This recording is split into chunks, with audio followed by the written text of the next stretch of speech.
Hi అండి అందరికీ. జనవరి first అయితే దగ్గరలో ఉంది కదా, కొంతమందికి కేక్ కట్ చేసే అలవాటు ఉండేది. ఎప్పుడు బయట తెచ్చుకోకుండా ఒక్కసారి ఇలా ఇంట్లో ట్రై చేసి చూడండి. చాలా అంటే చాలా టేస్టీగా ఉంటుంది.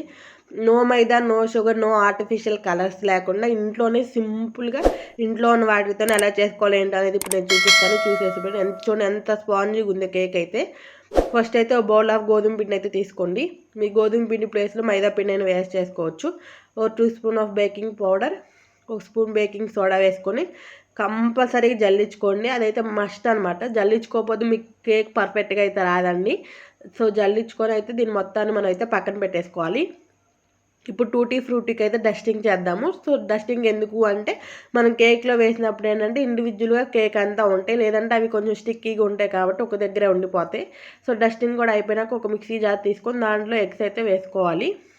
మీ దగ్గర బేటర్ ఉంటే మీరు బేటర్లో అయినా చేసుకోవచ్చు. నా దగ్గర బేటర్ లేదు కాబట్టి కొంచెం ఈజీగా ఉండిద్దని నేను మిక్సీ జార్లో అయితే చేస్తున్నానండి. నేనైతే ఒక కప్పు గోధుమ పిండికి 3/4 కప్ ఆఫ్ బెల్లం అయితే వేశాను. తర్వాత కొంచెం ఆయిల్ కానీ మీ దగ్గర గీ బటర్ ఏది ఉన్నా అది వేసుకోవచ్చు మీ టేస్ట్కి తగ్గట్టు. సో అది కూడా మిక్సీ పట్టేసుకొని తర్వాత దీంట్లో అయితే వెనీలా ఎసెన్స్ వేసి బాగా కలపాలి. వెనీలా ఎసెన్స్ ఆ మిక్చర్లోకి కలిసేటట్టు కలుపుకొని తర్వాత మనం జల్లిచ్చి పక్కన పెట్టుకున్న పిండిని 3-4 బ్యాచెస్గా అయితే మనం మిక్సీ పట్టుకున్న దాంట్లో అయితే బ్యాచెస్గా చిన్నగా వేసుకుంటూ బాగా మిక్స్ చేసుకోండి. దీన్ని మాత్రం మనమైతే మిక్సీలో వేయకూడదండి, చేత్తోనే బీట్ చేసుకోవాలి. అంత బీట్ చేసుకుంటే కేక్ అంత ఫ్లఫీగా అయితే వస్తుంది. ఫస్ట్ టైం ఎవరైతే మన ఛానల్ చూస్తున్నారో ప్లీజ్ సబ్స్క్రైబ్ చేసుకొని పక్కన ఉన్న బెల్ ఐకాన్ క్లిక్ చేస్తే నేను ప్రతి వీడియో నోటిఫికేషన్ మీ వరకు అయితే వచ్చేస్తుంది. సో ఆల్రెడీ సబ్స్క్రైబ్ చేసుకున్న వాళ్ళకి థ్యాంక్ యూ సో మచ్ అండి. సో మొత్తం కలిపేసుకున్న తర్వాత మనం డస్టింగ్ చేసి పక్కన పెట్టుకున్న టూటీ ఫ్రూటీ కూడా వేసుకొని బాగా ఆ మిక్చర్లో కలిపేంత బాగా కలుపుకోవాలి. సో ఈ కేక్ అయితే ఒక్కసారి తయారు చేసి మీరు ఎలా వచ్చిందో నాకైతే కామెంట్ సెక్షన్లో కామెంట్ చేయండి. నా దగ్గర కేక్ మోల్డ్ లేదండి, అందుకని ఒక బాక్స్ అయితే తీసుకుని దాన్ని కొంచెం ఆయిల్ రాసి తర్వాత దాని మీద అయితే కొంచెం ఫ్లోర్ అయితే వేస్తున్నాను, గోధుమ పిండి. మీ దగ్గర గోధుమ పిండి, మైదా పిండి ఏదైనా వేసుకోవచ్చు. తర్వాత టూటీ ఫ్రూటీ అయితే మళ్ళీ పైన డెకరేషన్ లాగా కనిపిస్తుంది కదా, సో అందుకని అయితే కొంచెం టూటీ ఫ్రూటీ అయితే వేసానండి. తర్వాత మనం మిక్స్ చేసి పక్కన పెట్టుకున్న మిశ్రమాన్ని అయితే దాని మీద పోసేయాలి.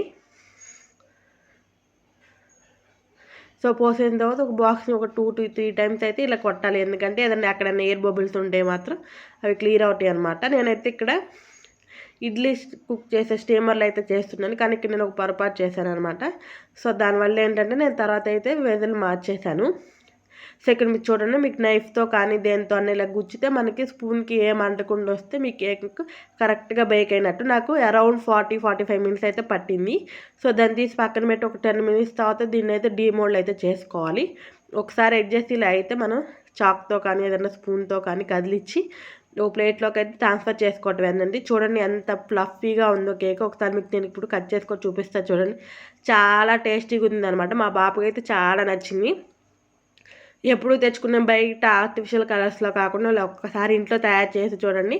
ఇంకైతే మనం బయట కేక్స్ అస్సలు తినమనమాట. సో మీకు గోధుమ పిండి ఇష్టం లేదంటే మైదా పిండి వేసుకొనే మీరు సేమ్ ప్రాసెస్లో అయితే చేసేసుకోవచ్చు. సో చాలా సింపుల్గా చాలా బాగుందనమాట.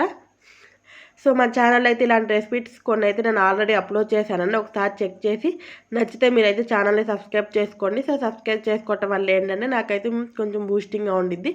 Thank you for so much. Subscribe to my channel.